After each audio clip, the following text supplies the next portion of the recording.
So my name is Dalia Colón. I'm a local journalist, host and executive producer of the Zest podcast from WUSF Public Media, and very happy to be with you here tonight in what someone earlier referred to as the enchanted collard green forest. And I feel like that is the perfect description. Somebody please write that children's book. And I know Boyzell and Samantha gave a little bit of an intro, but for those who may not be familiar with Gabrielle, she's joining us all the way from her homestead in Apex, North Carolina. So thank you for making that trip. Yes. She works with her family as a cultural preservationist and multidisciplinary artist. She hosts community meals, which we'll talk about. She runs Tall Grass Food Box, which is community-supported agriculture model that sources produce from Black farmers across North Carolina. She was in the Netflix documentary High on the Hog. She's been in the Washington Post. I could go on and on. You'll see her at the festival tomorrow. So thank you so much for joining us here in the Enchanted Forest. Yeah. And we are equally excited to be joined by someone you heard from earlier, Dr. LaDonna Butler, who is a local St. Pete community member and founder of The Well for Life, which is a space for mental wellness and self-care resources. And you might be thinking, what does that have to do with food? We're going to get into that. She is a trained therapist, a licensed mental health counselor. She's a mom. She's the rock for her family and really this entire community. And she's been in a lot of local media as well, so you may have seen her. So thank you both for joining us. Okay, Gabrielle, I got to start with you. Beautiful film, and I know you have a background that involves film and fashion and all kinds of things. You're both just fabulous, smart, and fashionable ladies, so happy to be here with you. But something that struck me was the idea of preserving seeds. And in other media you've done, I've heard you talk about your preservation suppers, the community meals that you host in the garden, and how some of our history is intentionally being erased. And to me, whenever someone is trying to erase something or take something away from you, it's because they see that it has value. So what is the value that you see in preserving seeds, or even an occasion like tonight where we're enjoying some of these more traditional foods? Yeah, so I think so that I can paint a picture that we all can maybe connect to, when the pandemic first hit and all the grocery stores were super sketchy and didn't have much in them. And I don't know what your experience was like here, but for us in North Carolina, there were a lot of shortages that were hitting people left and right. And that looked a little different for my community because we had access to food. We had access to a garden. We had access to a network of growers and people who raise their own hogs, people who raise their own goats and lamb and chicken. And so I think recognizing that there are all types of wealth out here, and acknowledging that by honoring that, and making it available to other people, that felt like an important part of the preservation process when the pandemic first hit us, right? I'm sorry, please forgive me. I need to take a deep breath. Can we all take a deep breath? Absolutely. Absolutely. We're here, we made it. Ooh, we made it. Yes. That's a good place to start. We made it. Yeah, so preservation looks a lot of different ways for me, but seed keeping is at the core of all of it. Because without the seeds, we don't have much. And so that's something that I learned from my grandfather. And like I shared in my video, that was one of my first access points into my actual identity and culture as a rural Black woman from the South. It was seed keeping. It was understanding the process of harvesting seeds and how through that my family has had wealth for generations, even though on the outside looking in, we were seen as sharecroppers and farmers and people who lived in poverty, right? But we actually had access to business and food entrepreneurship because we knew how to grow our own food and we knew how to serve our community. And so I think that to me feels worth preserving, and that's why I do what I do. I love that. definition of generational wealth. Can you guys still hear me okay? Okay. Okay, I brought a visual aid. So my friend and news director, Mary Shedden, who I can't see because these lights are blinding, bright. recommended this book called All That She Carried, The Journey of Ashley's Sack, a Black Family Keepsake. So this is a true account of an enslaved woman who found out that her daughter was going to be sold, and she quickly had a short time to put some items together in a sack, and then she would never see her daughter again. And it'll make you cry. But one of the items that she included in the sack was a handful of pecan seeds, which to me just speaks to the value that you're talking about. And Dr. Butler, I want to get you in on this. How can carrying on these food traditions with your mental health background, how can this be therapeutic? Because when I think of food being therapeutic, I think of like Ben and Jerry's after a breakup. You know what I mean? But that's not what we're talking about here. So what's been your experience? We're talking about that too. I think when we reflect on times of joy and times of sorrow, specifically in the African tradition, all of those things are surrounding the ritual of food. Food preparation, especially when someone passes or transitions to the next realm. The first thing I recall growing up is my grandmother saying, well, such and such is going to bring this, such and such is going to bring that, and we are going to prepare this, and your aunt is going to bring the ice, right? And so it is this understanding of we may not have monetarily a lot, but what we do have is the opportunity to gift someone or nourish someone in the moments of crisis. That is an offering from ourselves. When we think about the definition of mental health, it is not absence of disease, it is the presence of our capacity to cope, our capacity to contribute, and our capacity to experience fruitful production. And so the process of food preparation and food delivery is essential to our sense of culture and sense of mental well-being. It is the way that we pass down generational knowledge and generational wealth, as you talked about. So as we narrate who we are as a people, it's important that we are keeping those seeds, that we're tossing them on fertile ground so that we remember all the beauty that resides in us, so that when the normal stressors of life appear, we can go back to that ever-tended garden and get what we need and share those bits of wealth so that we can collectively be well. It is directly correlated between our health and well-being, the foods that we choose to nourish ourselves as well as our people with. Okay, let's talk about joy. Yeah. Because you brought up the fact that these foods are celebratory. Yes. You know, as you were talking, I was thinking about like my mom's mac and cheese and my dad's collard greens and my mom's sweet potatoes, and they're the best foods I've ever had. Yes. And they always will be. But it seems like mainstream America is more comfortable with Black pain than with Black joy or wellness. I think about like the Academy Awards and who wins the Oscars. It's like somebody who played an enslaved person. Right. It's never just a regular Black lady with her kids or somebody who's living on a farm. So can you talk about how this idea of joy and wellness is almost like subversive? What do you think about that, Gabrielle?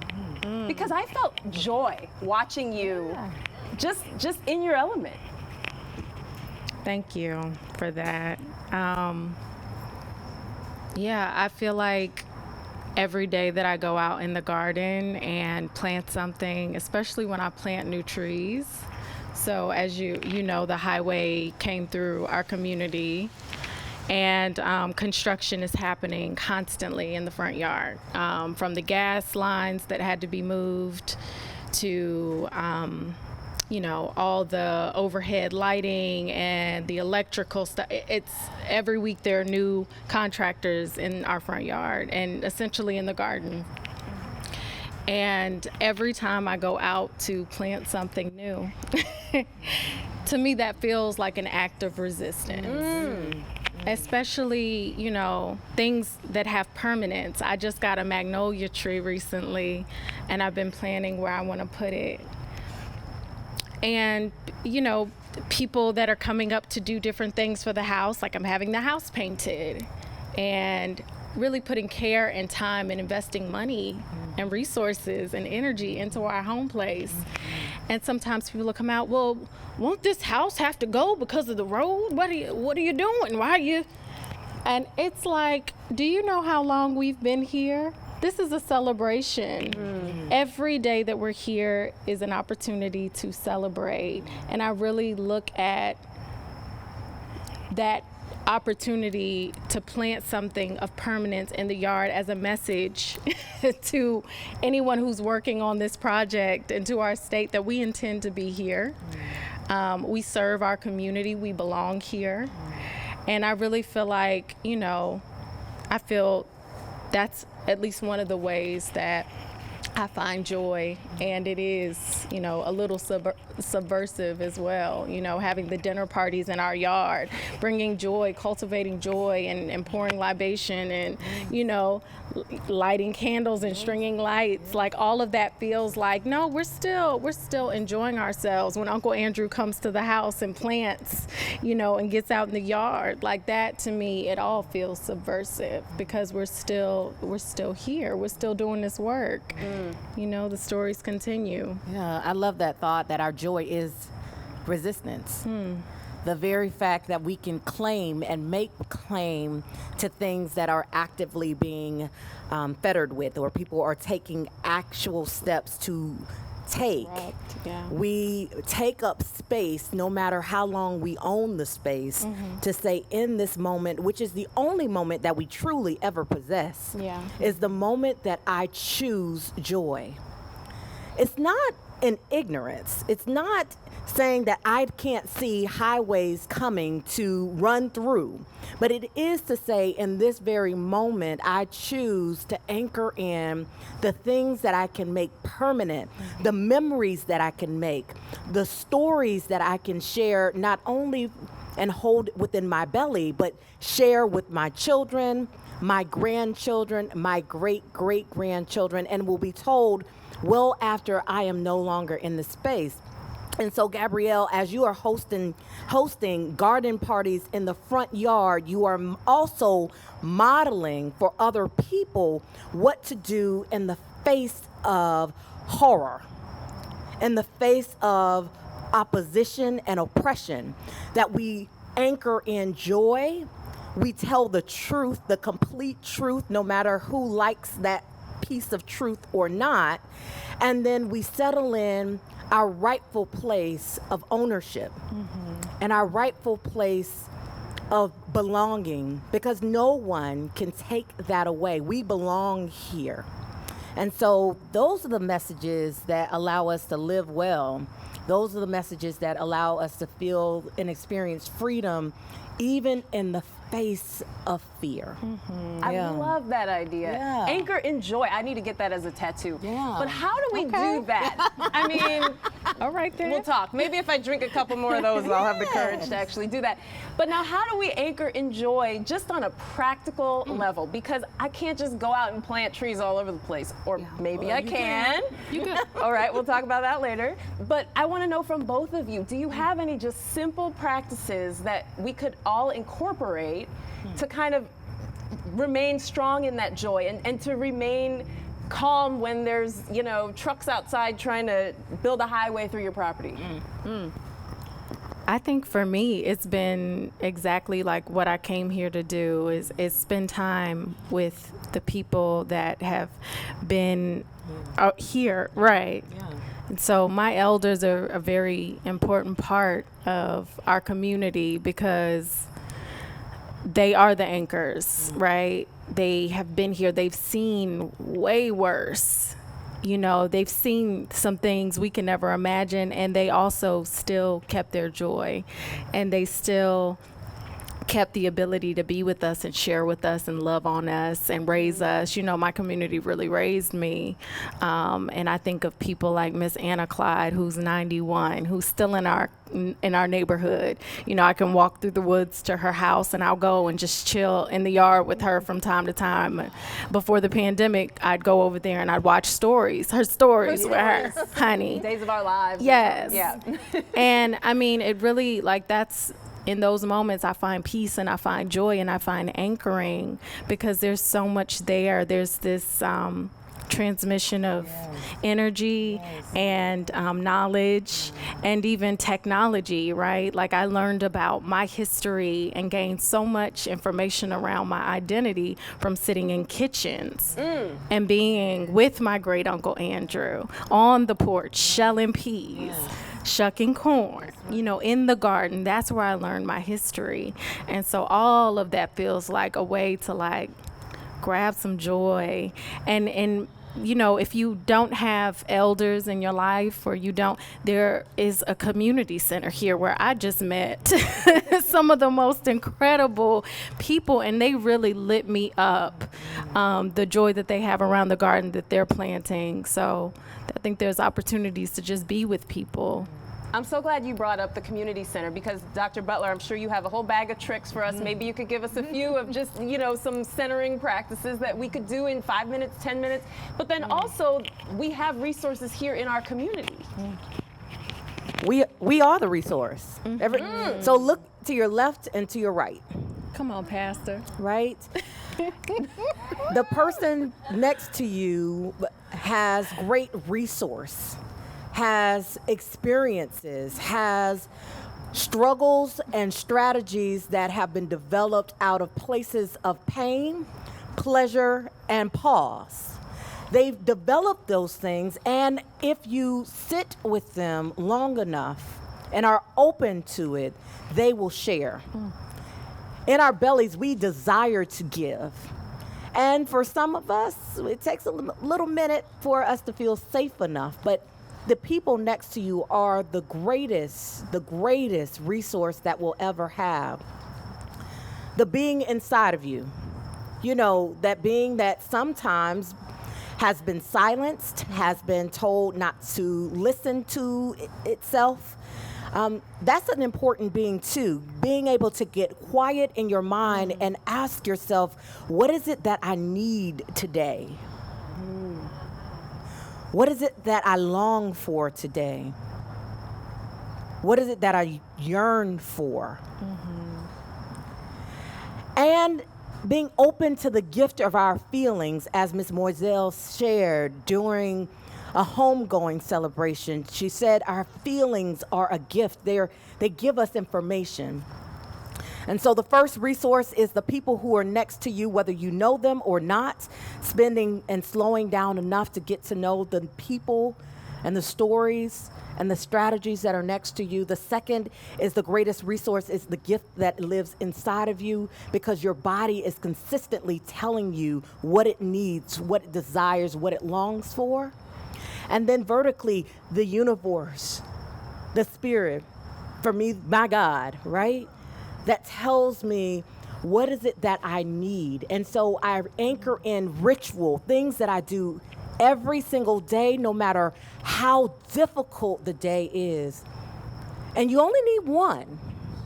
You only need one consistent ritual. My friend Eris, they say every single morning on Facebook, it's morning, we made it, give thanks. I like that. And so for you, define that one thing for yourself that you will do no matter what the skies and the sea may bring. And that helps to bring you and anchor you. And the third thing I'll add after spirit is just the gift of being present. And so if you want to write down anything at all, I say we are all, rest is our birthright and joy is our assignment. And we are all worthy of play, pleasure, and pause. And so those are our tips, right? If you're feeling a little anxious, you can ask yourself, have I had enough play, pleasure, and pause? And if not, let's go ahead and go back and make sure I'm interjecting that, because we were not built to work 5 days a week and only have 1.5 days off. That's not the way that we were meant to live. That is not our life. That is not our story. That is not our legacy. But those are the strategies I have for us. Oh, you just took us to church. Yes. That was church. I love the idea of some of these rituals. Yes. And for those of us who may need one, I think the pot liquor tea might be the thing. Yes. So in a few moments, we will be having a pot liquor tea tasting. Gabrielle, can you explain what pot liquor is and why it's so important to sort of appreciate this ritual? Yes, I can. So, how many of you know what pot liquor is? Yes. I mean, these lights are blinding, but I still saw some hands. So I grew up drinking pot liquor, right? My grandfather, who was 85, faithfully every time. Come on. Yeah, a little bit. Every time he makes a pot of Collards, he drains off that pot liquor, he jars it up in mason jars, and he puts it in the refrigerator. And so your pot liquor is basically your broth from your collards, from your mustards, from your turnip salad, whatever greens you're cooking. And it was used as an ancient remedy to heal our bodies. And so I love it because it was something that my grandfather grew up drinking when he was a little boy, right? And that information was passed by mug. And now, you know, the acknowledgement that if you're feeling a little like something ain't right, you just need a little immune boost. You know, collards are full of nutrients. And so when I hear all this information now about, oh, get your bone broth. You gotta have your bone broth. We've been drinking bone broth. Right. Because guess what's in that pot of collards? There's some seasoning meat. And so traditionally we use salted pork. Where I'm from, they are very snobby about do not put smoked anything in my collards. Okay, they want it salted, salt cured. And so that's what I grew up drinking and eating, was that pot of greens that was seasoned with that salt pork. And we would drink the broth off of it. And that's something that, you know, we didn't do often. I didn't see it, but I grew up in the house with my grandparents, so I got a chance to see all of that stuff up close for a while. And so, yeah, it's full of nutrients. It's meant to heal your body. And as an acknowledgement of that ancient technology, I like to play with things, right? And create them and give them a little contemporary bedazzlement. Pizzazz. Yes. And so this felt like a great opportunity for the last few years. Well, I say few years, child, this pandemic got me so messed up. But at my dinners, I usually do a pot liquor tea. I'll do a pot liquor sweet tea where I'll cook down my collards and strain off the juice. Usually I dehydrate or sun dry my collard leaves so I can store them on the shelf like green tea and pull them out when I need them. I'll toast clove, I'll toast peppercorn, I'll get fresh ginger and grate it in, sometime turmeric. Yes, toasted peppercorn. I mean, that to me, it's a remedy, amplified by these other things. And so tonight I wanted to bring some of that here and share it with you. You know, I didn't get to cook a big meal, but I did want to bring a little pot liquor. And so I have a hibiscus. Oh, are you bringing us little samples? Oh my goodness. Now, which one is this? We thank you from Asala. Everybody give it up for Asala. Thank you. Applause. It is warm. I could see myself incorporating this as a ritual. Yes. Saying my affirmations in the morning. Yes. And just treating myself. Well, cheers, ladies. Oh, cheers. Thank you for being here with me. Oh, this doesn't feel right. Y'all get you some. You guys are going to get some. Look under your chair. No, don't look under your chair. You are going to get some. Did I read online that you put peanut butter in your greens? I do. Let's just take a little aside and talk about that. Okay. Why do you do that? So to be clear, I use ground peanuts. Okay. and we call them ground nuts. Right. Okay. And I started doing that. So we have some West African traditions, some Ghanaian peanut soups Okay. and stews, right? That this originated in West Africa. But my grandfather grew up eating stews that were thickened with peanuts that they grew, you know, and he has stories for days about the Yeah. way that they picked and they preserved the food in the garden. And so peanuts were one of those things, right? It was an important crop, and he just talks about like the process of drying them out, right? Curing them and then roasting them, and the smell of roasted peanuts. And so I think of that every time I make this stew. It feels nostalgic, even though I wasn't there with him when he smelled those roasting peanuts. But it's something about the warmth and the thickness that it adds. And I'll add a little coconut milk, and I'll braise it down with a base of tomatoes. If I'm putting chicken or lamb, it just depends on what meat I'm putting in it. But I always use a little bit of sage, some fresh in the summertime. We don't have tomatoes right now in North Carolina, so I'm very much jealous. Take some back with you. I don't know if you're ready. I love that. But yeah. Okay, and actually if you attend tomorrow's festival, Wendy Wesley, who's a local dietitian and nutritionist, will be demonstrating the stew, right? Wendy, there she is in the front. So you will get a chance to taste that stew. Now, I love how you're balancing sort of the tradition with making it your own and more contemporary for your generation. So Dr. Butler, how can we balance history with moving forward? Because we don't want to get stuck. You know, I heard Kanye West has said a lot of crazy things, but he has declared that February, instead of being Black History Month, should be Black Future Month. How do we balance those two? Because we want to preserve both. I love our youth because they already are.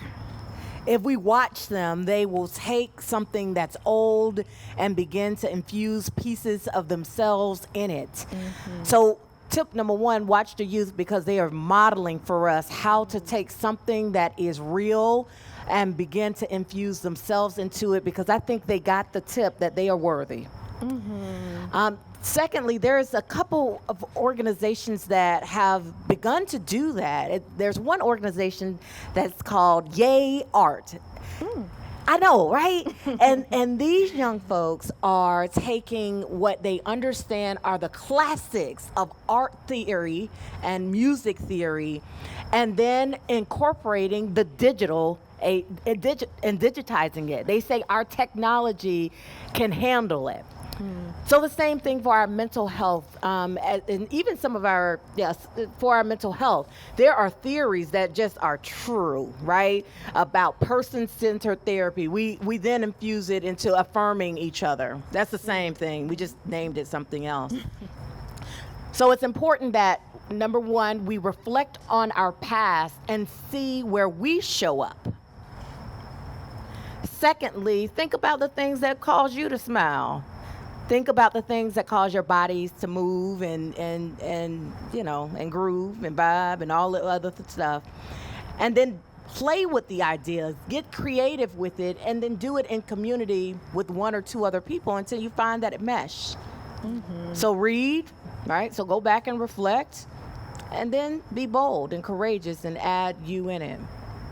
Yes. Yeah. Okay, we are just about out of time, but we do have a few minutes for audience questions. So if anyone has a question, maybe come on up here and we can get you on the we mic. want to see you. Just kind of line up for a couple minutes. But Gabrielle, I wanted to ask you, because she's so humble, but this lady is an Instagram star. She's been in the Washington Post. We saw her on the beautiful series High on the Hog. And I'm wondering, like, you're so beloved now, right? And having spent just a little bit of time with you, I completely can see why. But was it always this way? Did you ever get any pushback? And why do you think now is sort of the moment for this type of preservation work? I think things are aligning just as they needed to. I think, you know, I feel like I've lived a few lives, right? I was away from North Carolina for almost 10 years. And very much things went my way for the most part, right? We all have our moments, but things were aligning in New York in a way that left people like, wait, why are you moving back to North Carolina? What are you doing? I was working with Michelin-starred chefs and James Beard, you know, like I was doing the thing that we're told we need to do to find success. And I disrupted that. But it was when I disrupted that I started to actually like find myself in my work, find meaning and value in my work. And that's when stuff really started to align, right? So like, that's when the Washington Post and the New York Times and the thing started to really happen, because I was where I needed to be, and I was creating space for the people who I felt had stories to tell that were even more important than the story that I have to tell. Oh, that's so encouraging. I think she just named it. Like Ashe, right? Ashe, yes. As I think we are watching our people with the great resignation, they're saying, no, we're tired, so we will rest. This environment isn't conducive to my growth and my well-being, so I will gracefully exit. I will build in a way that helps my wealth and my inheritance and allow me to be sustainable long term. I love what we're watching. And I hope that we are all in the space where we can say we will have to make room, because people are no longer willing to be worn out anymore. And so for our own best interest and our collective best interest, I love what you're doing and you're modeling for all of us. It's not always easy. I love that we understand that we won't always be accepted into every environment, but where we're supposed to be, our gifts will be used and room will be made for us. And if we're in the wrong container, it's best to get in a bigger one so that we can grow where we're supposed to be. And that is how we will live well. And we'll be able to find safety, and not just physical safety, but emotional and spiritual safety, which is so important for seed passing and germination. Yes. Yeah. Well, I think that's a perfect place to end. I wish I could just stay here all night in the enchanted collard green forest with the two of you and all of you. But did we have any audience questions, or are you ready to move on to the pot liquor tea tasting? Oh, I've tasted mine. You've tasted yours. No, I meant them. I've tasted mine too. Yes. Okay, well, I just want to thank you both again, Gabrielle E.W. Carter and Dr. LaDonna Butler. Thank you both so much for this conversation. And again, I just love you. that film is called The Seeds We Keep, and you can just Google it and find it and share it and watch it again and again. It just gives me chills every time. So thank you both so much. Thank you. And we'll see you tomorrow at the festival. Thank you. Thank y'all. Yes.